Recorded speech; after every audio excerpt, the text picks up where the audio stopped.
when you're Jonathan Winters and you go to lunch in the little town you live in, it's a spectacle. You need to show up for the people. Yeah. No. I did an animated cartoon show with him once. Oh, really? Yeah. I want to say 88, 89.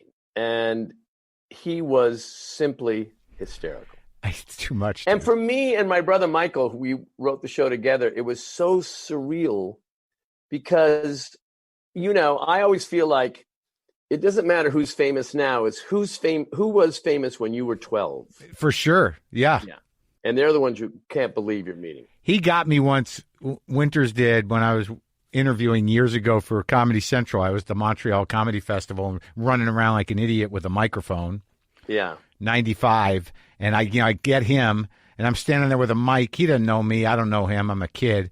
And I'm like, so how's it going, Jonathan? Are you seeing any performers you like up here this year? And he goes, well, I haven't really gotten out much. My wife's ill, and she's in the room. And I'm like, oh, geez, I'm sorry to hear that. He goes, I shouldn't have put her in air cargo. It wasn't the right thing to do. And I didn't see it coming. I did not see it coming.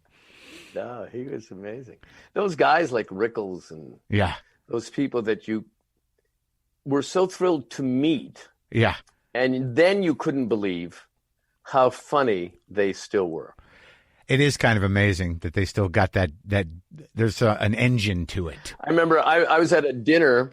I have a pseudo weird memory for dates and things. Mm-hmm.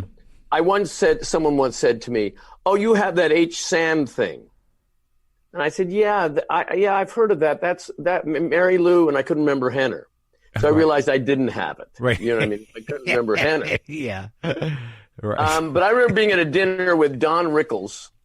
It was at David Steinberg and Robin Steinberg's house, and they were throwing a party for Jill Lederman, executive producer of Jimmy Kimmel's show, who was about to have a baby. Uh-huh. And Rickles was there. Yeah. And they put, all the funny guys at Rickles' table.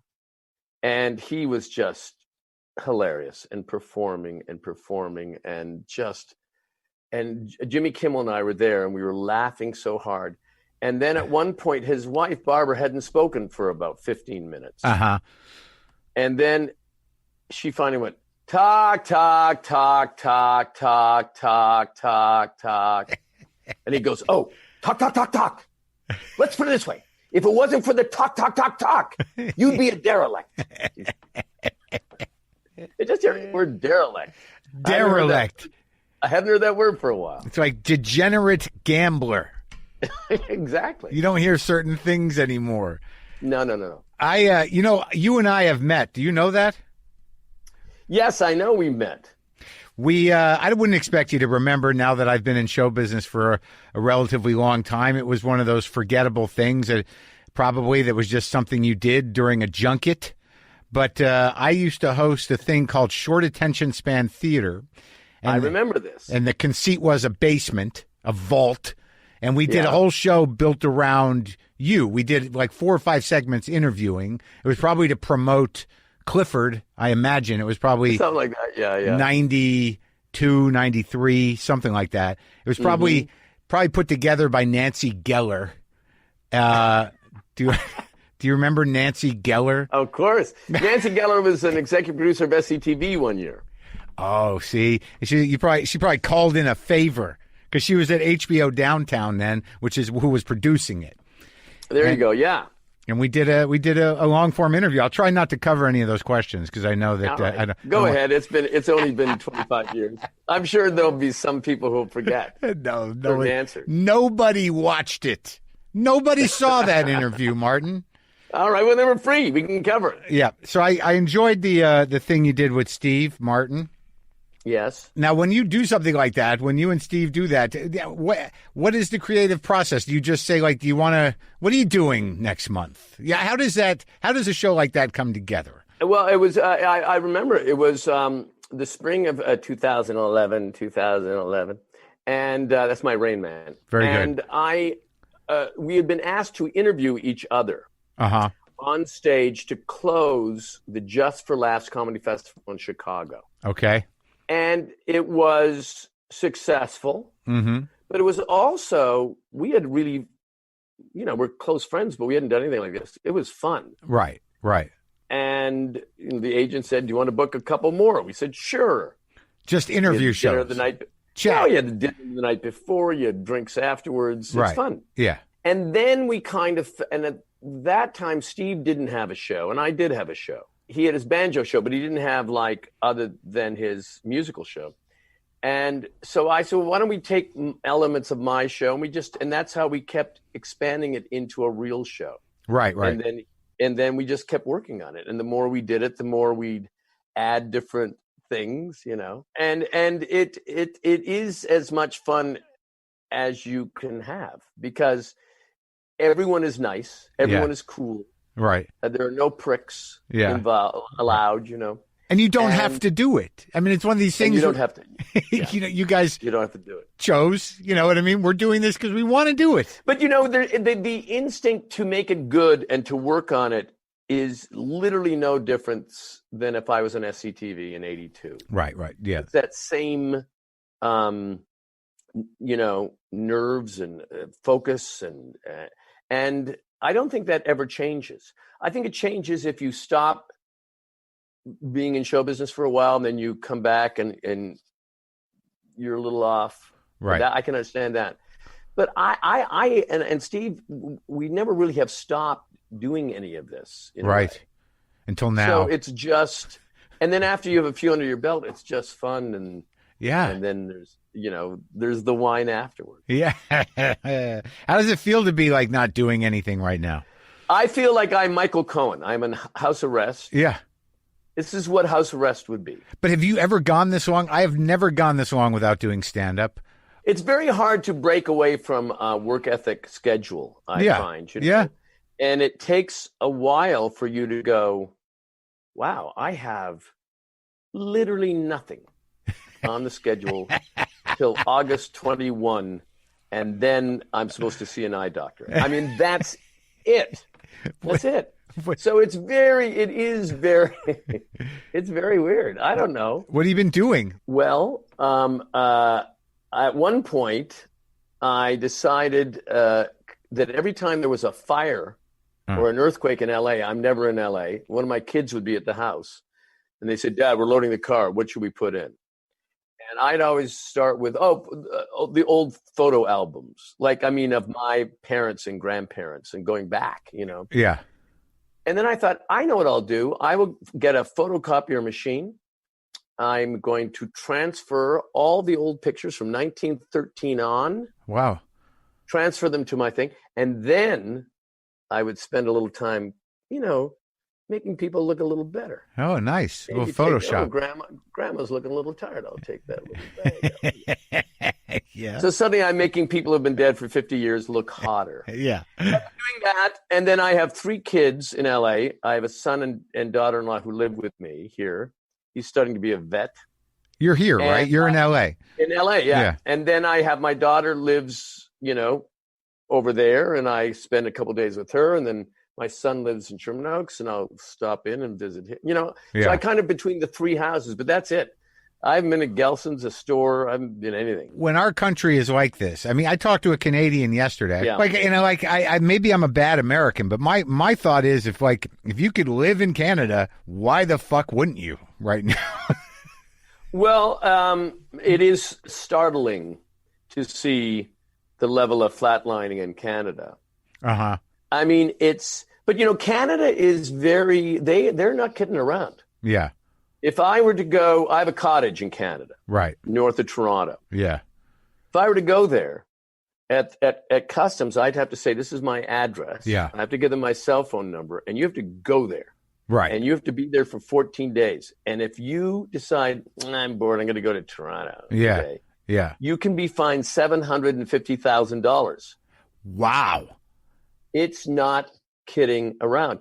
And the Canadian sensibility is a little more like, it's different. Obviously we're very similar to Americans. Although Lorne Michaels once said to me, I did a special in '85 on Showtime, and I did it in Toronto, and they'd cut to the audience. Yeah. And Lorne looked at it and said, Canadian audiences always look like Russian spies who are dressed up as Americans.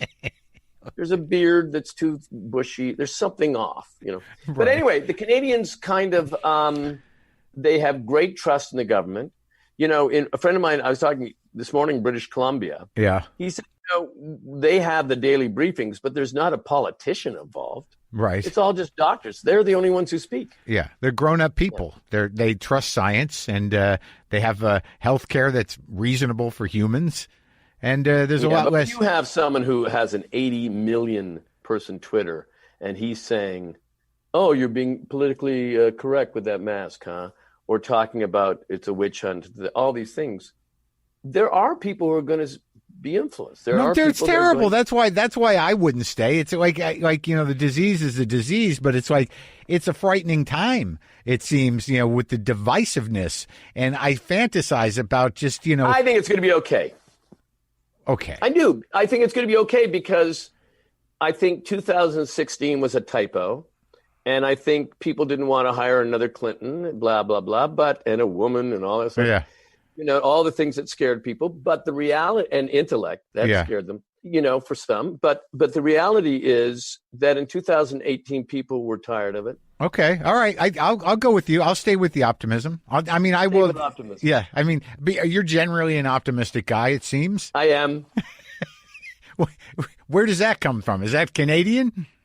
I don't know. That is a weird question. A good question and a weird. Do you remember when it happened? I don't know. Was there ever a time in your life where you were like, "Oh, I think it's DNA, and I think it's the way you're raised. I think I'm the youngest of 5, and all my siblings are funny and loose, and sweet and happy and optimistic. Let's talk about Hamilton for a minute because I spent some time there recently, and I got into a little bit of trouble because I was. I kind of brought to light the fact that it's seen better days, that it's that there was I was poetic about it. I said there's a parade of pain of some kind. Like I was there for 2 weeks and it was jarring, the sort of type of kind of it wasn't so much being destitute. There was just sort of there was something going on the streets that represented trouble. No, you know what happened in Hamilton? They had major International Harvester, a big company, and that went bankrupt. You grew up there, right? You grew up in Hamilton, no? I grew up there, yeah. And I went to university there, McMaster University. So what was it like when you were a kid? Wasn't there a big... It was, I'm telling you, it was elegante. Yeah. It was, you see pictures of, from the Connaught Hotel, and people are dressed in fabulous clothes. Yeah. I think it just hit in the 70s and 80s hard times with closing of big companies like steel companies. And so... But now they've reinvented it, and now it is going up. No, it was just, I had never seen more, and I don't even know what to make of it.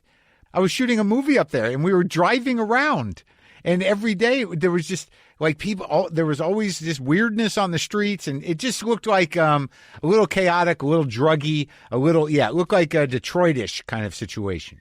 Well, I can't imagine why, if you brought this up, you weren't embraced by the city. I didn't. I was trying to be honest. Now I wasn't. But you can't. It's not my place. No one wants honesty in show business. I know. You know that. When you see a horrible play on Broadway, you don't go backstage and say, "Wow, was this horrible?" Yeah, you guys. No one wants to hear that. Throw the towel in now. This was fantastic. Yeah. Okay. Great. So good. Or at least you focus on the things that were good. Those shoes were. What are those shoes? Yeah. Yeah. And how? Are you gonna to do this every night? Is what an accomplishment. So there were 5 kids in the family. 5. And you guys were. And did your dad work for one of the big companies that went out of business? My father was the vice president of Canadian Steel. Wow. And my mother was the concert master of the Hamilton Philharmonic. And that was a big deal then. That was a big deal. And she would rehearse 5 hours a day, and my father was an executive. And I had a great, happy-go-lucky childhood. What did she play? What was the intro? Violin. Oh. When you were the concert master of a symphony, you are the first violinist. Oh, that's always the way it is. Yes. And so you had art in the house. You had expression. You had music. You had people who embraced your creativity. I imagine. My father would give my mother an opera every Christmas, and on Boxing Day, which is the 26th, the next